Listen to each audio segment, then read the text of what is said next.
Okay, well, I'm getting ready to put up my first solar Meshtastic node. So I got it on the pole.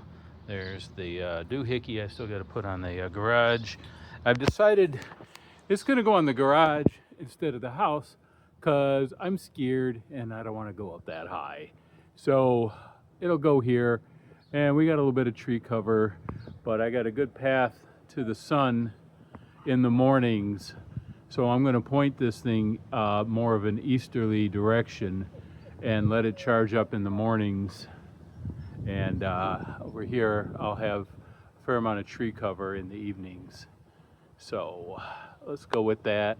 Where I live, south is really the best, but south doesn't work for me, so we're gonna go east and hit that big old hole right there. Oh, let's look at this bad boy. So this is a 6-volt solar panel, and here's a project box. I found this mount online, but it was for a bigger box, so I just threw it into Tinkercad and resized it. And the same with this pole thing here. It was for a bigger box, but then I got impatient and didn't bother resizing that.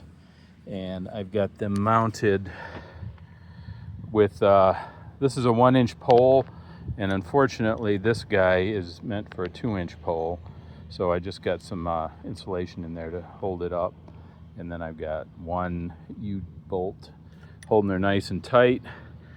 This is the ZD Tech antenna. I've heard very good reviews about it, so we put that on there. N-type connector. So let's look inside.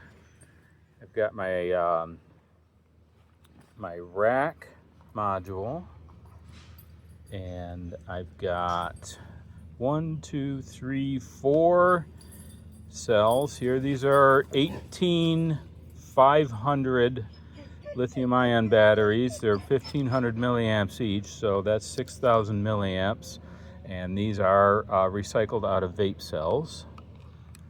Then I've got my cable coming in from the solar here, and that's connecting to the solar charger on the rack. And I've got my Bluetooth antenna down on the bottom, got my pressure equalizer there, and a USB port in case I ever need to get to that. So she's looking pretty good all up in here, and looks like she's wanting to do a little charging right now. I had it sitting out in the sun for about 2 weeks, and of those 2 weeks, half that time were cloudy days, and the battery went down to 90%, 92%. And then it's been in my garage for a few days, and the battery's down below 90. It's in the 80s right now, so she's going to charge right back up. I'll have to clean that. But we'll put her up, and we'll see how far we get. All right, there she is. See if I can zoom in a bit. Sitting up there nice and proud. Ready to talk to the world. All right, here we go.